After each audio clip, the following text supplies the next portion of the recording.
de nature. Il est serein. Il est serein quand il va à la mosquée, il est serein Voilà. quand il est chez lui, il est serein quand il est avec... Là aussi, il faut Il est amener aussi des stress. nuances. Oui. Et il n'est pas généralisé. Je vous parle moi, je parle des faits parce que c'est des choses que je vis au quotidien. Le premier festival du vivre ensemble, nous l'avons fait à Cannes. Depuis 6 ans. Oui. Et toutes les communautés, catholiques, protestantes, juives, musulmanes, bouddhistes, chaque année, c'est la journée du vivre ensemble. Il y a une procession qui, chaque année, part d'un lieu, soit une année, c'est la mosquée, et va faire le parcours à travers de la mosquée à la synagogue, de la synagogue à la cathédrale, de la cathédrale au temple protestant, etc. Donc, nous avons, l'année dernière, je prends l'année dernière par exemple, la prière de Asr était entre deux. Et bien les musulmans ont fait la prière de Asr, vous savez où? Dans le temple protestant. Les protestants ont accepté que les musulmans fassent la prière de Asr De l'après-midi. pour que la procession se passe de l'après-midi, donc au temple protestant. Et ça marche. Les gens viennent, les familles, les enfants. C'est tout un village de toile qui se construit. Nous sommes quand même à Cannes. Oui, ça prouve... Le problème, c'est que dans un pays avec toutes les particularités que présente la France, le problème, c'est que vous avez initié quelque chose qui devient aujourd'hui un cheval de bataille pour tous ceux qui se présentent pour la primaire. Oui, c'est vrai. Et le malheur, c'est que, je reviens à ce que disait le professeur Belmeki, c'est comme si on faisait sur vous une sorte de blackout. C'est de la politique politicienne. Et c'est là où je dis, il y a aujourd'hui une initiation au vivre ensemble. Je vais partir à l'ONU. Dans 2 jours, je serai à l'Assemblée générale de l'ONU. On vient de retenir les 4 propositions qu'on a faites à l'Assemblée générale, viennent d'être publiées avant-hier. Donc elle est dans les start-up de l'ONU. Elle est là. Donc nous sommes dans une situation aujourd'hui où il n'y a pas d'alternative, où l'humanité retrouve, accepte de vivre ensemble, accepte, voilà, sinon... pas seulement accepter, parce que ça c'est une culture. Il nous faut la culture de paix, ça nous amène vers une culture de paix. C'est aussi un instinct. Vous avez cité tout à l'heure la connaissance, al-ma'rifa, comme base de cette unité fondamentale de la famille humaine. Qui va aujourd'hui incarner l'unité de la famille humaine si nous ne l'apprenons pas à nos enfants très tôt? Parce que la culture du vivre ensemble, ce n'est pas qu'une culture entre des peuples différents ou des religions différentes, c'est dans le couple, c'est à la maison, c'est avec la famille, c'est avec les voisins. Il y a un hadith justement du prophète sallallahu alayhi wa sallam qui parle de الناس عيال الله. عيال الله, oui. C'est très important. الخلق عيال الله. الخلق عيال الله. Très bien, les créatures. Tout à fait. Donc, très nous sommes dans la عيال, mission. parce que, attention, parce que, oui, non, l'عيال, parce que non, justement, c'est une traduction très. Il faut faire une bonne traduction. Parce que certains disent les créatures sont les enfants de Dieu. Non, pas c'est Ayalullah, c'est. Parce que non, Ayalullah, Dieu a fait en sorte que nous soyons tous Ayal. Parce que. Donc c'est Dieu qui est notre pourvoyeur. إلا هو آخذ بناصيته هو الحي اسم من اسماء الله الحي القيوم. Nous sommes vivants par quoi? Par l'attribut du vivant. Donc le plus proche à Dieu est celui qui est le plus clément, le plus miséricordieux. Pour ses créatures. Pour ses créatures. Et regardez une chose extraordinaire, que cette clémence est répandue à tel point que le musulman a été les premiers à faire un statut pour les animaux. Oui. Chose qu'on oublie, que dans le fiqh islamique, on a développé un statut. Même comment monter, comment même égorger la bête. Bien avant la SPA. Mais c'est vrai. Non, c'est parti. Mais on l'oublie, ça. C'est parti, c'est allé au-delà parce que en Syrie, il y a jusqu'à présent Masjidul Qattatin. C'est une mosquée où chaque jour, à l'heure de la prière d'Al-Asr, vous avez des centaines de chats qui affluent, parce que c'est le réflexe de Pavlov, qui viennent parce que les gens leur apportent la nourriture. Ici, dans les montagnes de Kabylie, il y a les veaux, les bœufs en fin de parcours, on ne les égorgeait pas. On les mettait dans des enclos et ça servait, c'était un waqf pour les veuves et les orphelins, ça permettait de labourer les champs avant l'incursion française. Maintenant, moi, mon problème de petit musulman, là je reviens vers vous, professeur Belmeki, parce que c'est toujours avec vous que j'étudie les changements de la société. Subhanallah al-Azim, qu'est-ce qui s'est produit pour que cette somme, cette montagne de connaissances disparaisse ou se fasse voiler par un point noir obscur dans lequel on a incrusté Daesh et comparses. Qu'est-ce qui s'est passé? On ne sait plus décrypter notre histoire. Par exemple, l'Emir Abdelkader et son père, Muhyiddin, pour aller en pèlerinage, ils étaient obligés de demander l'autorisation au Dey. Donc il y avait une présence ottomane, une régence. Oui. Il n'y avait pas d'État algérien, il y avait une régence oui. Qui considérait les autochtones comme peut-être des citoyens de deuxième catégorie et ils ne servaient qu'à verser des impôts. L'Emir Abdelkader a voulu changer tout ça. C'est comme ça qu'il faut lire l'histoire. Il a voulu fonder l'État de l'Algérie. Évidemment, il connaissait l'histoire, il connaissait la philosophie. Il savait que l'État algérien est passé par des ruptures. Toute période coloniale est une rupture dans la genèse de cet État. Dans un flux civilisationnel. Voilà. Parce qu'un État, ça ne sort pas comme ça du néant, ce n'est pas instantané. Ça peut être spontané, mais jamais instantané. Un État peut être un État neuf. Qui n'hérite pas, qui émerge comme ça, qui n'hérite pas d'un État qui l'a précédé. Mais instantané, jamais. Il y a une genèse. Alors l'imam Abdelkader a voulu fonder un État souverain pour les Algériens, tout simplement. Les Algériens, ça, ils ne le comprennent pas. Parce que tout le monde croit que la présence ottomane ici était légitime, tout simplement. Alors l'Emir Abdelkader, automatiquement, si la présence ottomane était légitime, lui, il devenait illégitime. C'est clair, oui. D'ailleurs, on lui reprochait de ne pas avoir pactisé avec le bey de Constantine, et on lui fait même supporter la chute de Constantine, de Sirta, de Constantine, parce que l'Emir Abdelkader a refusé de s'allier à lui. Mais bien peu de personnes comprennent que l'Emir Abdelkader avait raison, parce que lui, il a fondé un État moderne, algérien. C'est au bey de Constantine de se rallier à lui, pas l'inverse.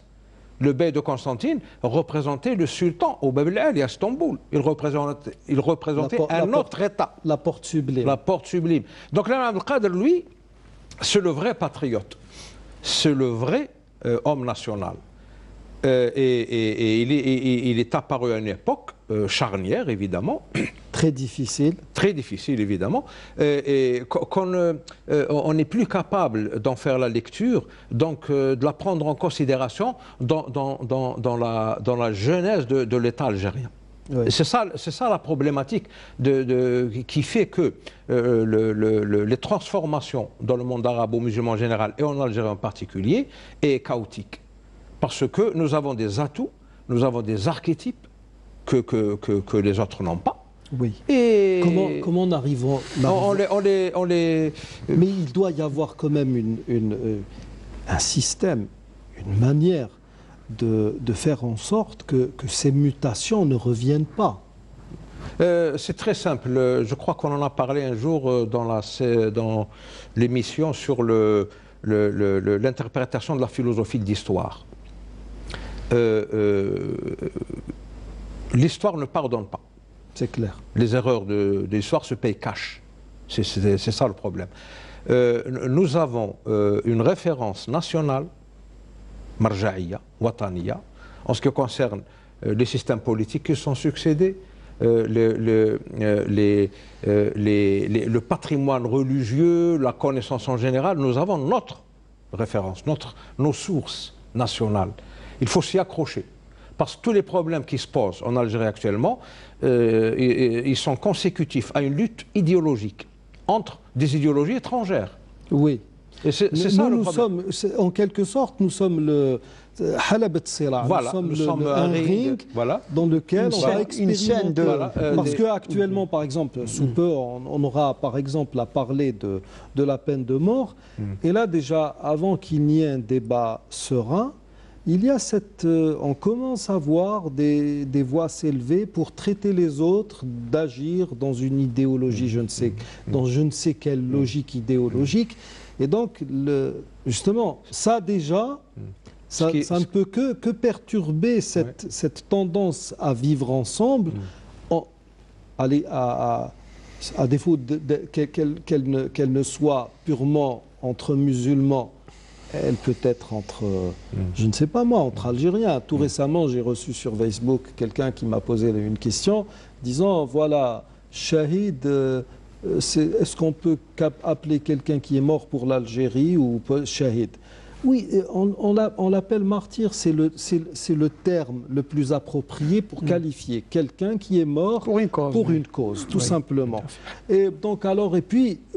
On entend des commentaires des gens qui disent non, on n'a pas le droit de les appeler shahid. D'accord, comment on va les appeler? Les morts.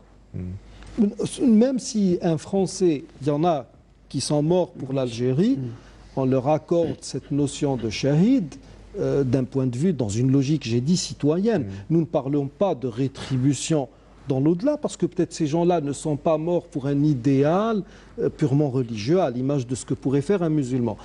Et je me rends compte, parce qu'à chaque fois qu'il y a un problème, moi, Facebook, il me sert beaucoup pour jauger un peu, pour voir de loin comment les gens discutent entre eux. Et puis, ça dégénère très vite, c'est les insultes, c'est je ne sais quoi. Et puis, oui, chacun pense être détenteur de la vérité absolue.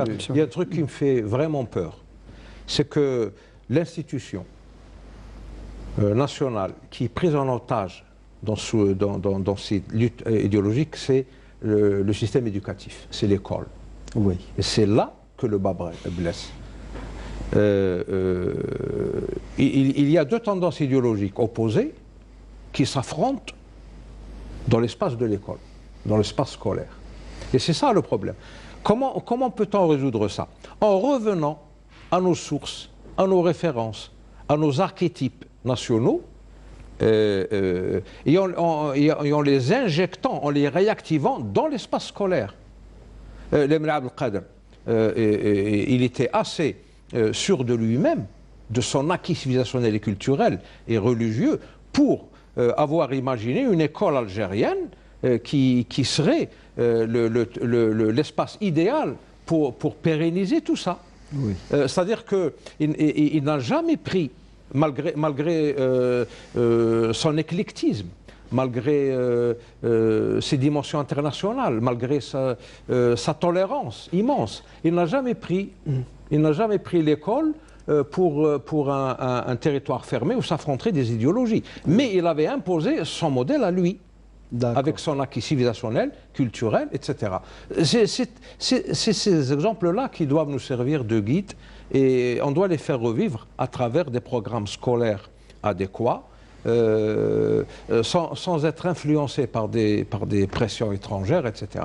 Et il faut absolument, parce qu'il n'y a pas de mot, de mal, pire que l'idéologie pour détruire une nation. Une nation, oui. Nous arrivons vers la fin de l'émission, il nous reste à peine quelques minutes.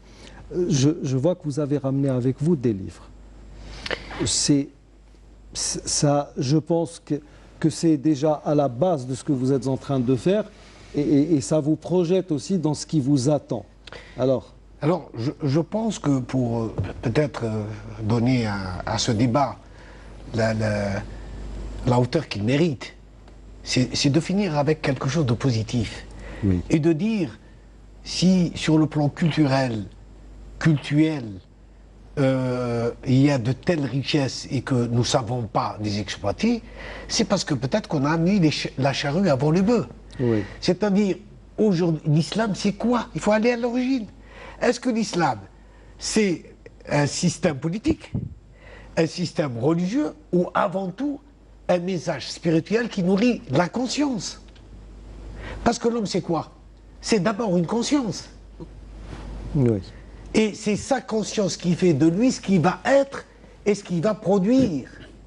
Si nous nous préoccupons aujourd'hui de nourrir la conscience de nos enfants, en leur apportant la façon de pouvoir goûter véritablement. Aujourd'hui, nous sommes dans une culture d'héritage. L'islam, c'est une religiosité et non une religion. C'est vrai. On l'hérite de nos parents. Ibn Badis parlait d'islam dati, personnel, réfléchi, et wirati. Nous sommes dans le wirati. Oui. Nous ne pouvons pas nier qu'aujourd'hui, sur les 1,7 milliard de 90%, voire qui ouais. aujourd'hui Oui. se pose la question du comment et de pourquoi de l'islam. Oui, c'est vrai. Quand le prophète nous dit que cette religion est bâtie sur trois préceptes, 3 principes, 3 piliers, qui est l'islam, l'iman et l'ihsan, il est décrit. Oui. Il dit, c'est quoi l'islam? Fameux hadith de Omar Voilà, Khattab, oui. tout le monde le connaît. Mais la finalité de l'islam, c'est quoi? C'est là ce qu'il faut chercher. Pourquoi Mais je suis musulman? Il faut se Pourquoi poser la question, oui. Si ce n'est pour, dans une quête spirituelle, le symbole même de la Kaaba, qu'est-ce qu'il signifie? Est-ce que les musulmans vont chaque année en pèlerinage ou à la Umrah pour tourner autour d'un caillou? Non. Certainement pas. Bien C'est sûr. le symbole d'une unité. Donc une unité incarnée, manifestée. Nous avons besoin aujourd'hui de donner du sens et de l'essence. Du sens à nos comportements, du sens à notre religion, et aller vers l'essence de du message mohammedien.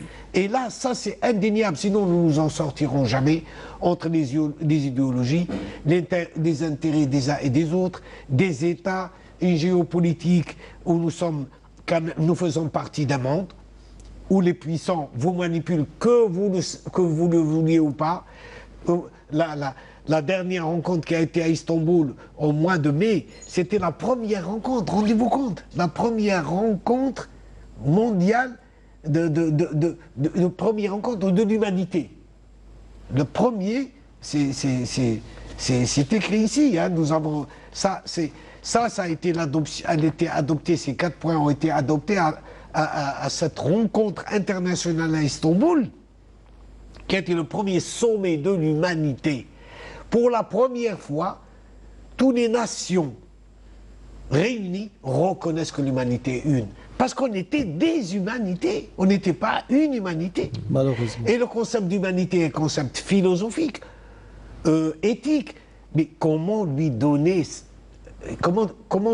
une réalité, sinon en le regardant comme une personne juridique, morale et juridique, pour que cette humanité puisse ressembler à un corps où chaque nation est un membre, où chaque être dans une nation est un atome ou une cellule de ce corps.